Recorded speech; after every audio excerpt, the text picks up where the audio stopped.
Wils de spelers en trainer Marco van Basten haren haasten naar het trainingsveld gaat het hek voor u dicht. Maar dit binnen de jongens van Droneview. En dit is een drone. Oftewel een helikopter met een camera erin.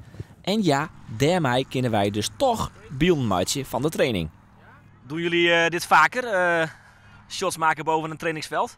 Nou, niet zo vaak eigenlijk. Dit is de eerste keer. Het is hartstikke spannend ook voor ons. Dus we gaan ons best doen. Ja.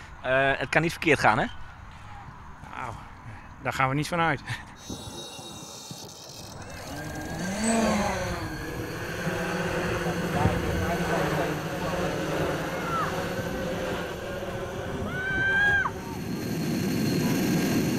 Ja, ik zie wat. Ja. We gaan nu langzaam inzoomen op Van Basten. Ga je een beetje trimmen? Probeer een beetje dichterbij.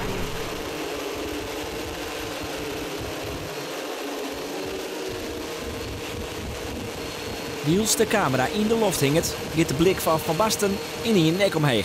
Hij had de camera terug en laak het. Tijdens het filmpje rent Van Basten toch in een even van het veld af.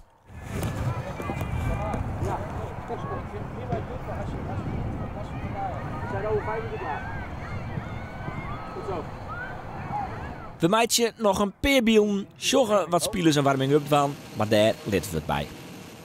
De training hier achter mij is dan wel besletten, maar je kunt je dus afrekenen in hoe vieren een beslette training nou correct een besletten training is. Het is wel maar een lietse knipeeg, want om dit te doen had het bedrijf Droneview wel gewoon tasstemming nodig van Heerenveen-vastzitter Robert Veenstra. En die hebben wij in een mail gewoon een tasje gekregen.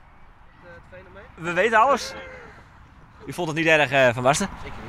Nee, hè? Het maakt alleen een beetje te veel lawaai. Oh, dat was eigenlijk het enige. Dat was een beetje afleidend, zeg maar, voor de rest. Nou ja, dat is natuurlijk met een knipoog, hè, maar je kunt je bijna afvragen, hè, van hoe besloten is nou een besloten training? Nou, het gaat erom dat wij gewoon rustig de dingen kunnen doen waarvan wij zeggen, oké, dat vinden we belangrijk en het gaat anderen niet iets aan.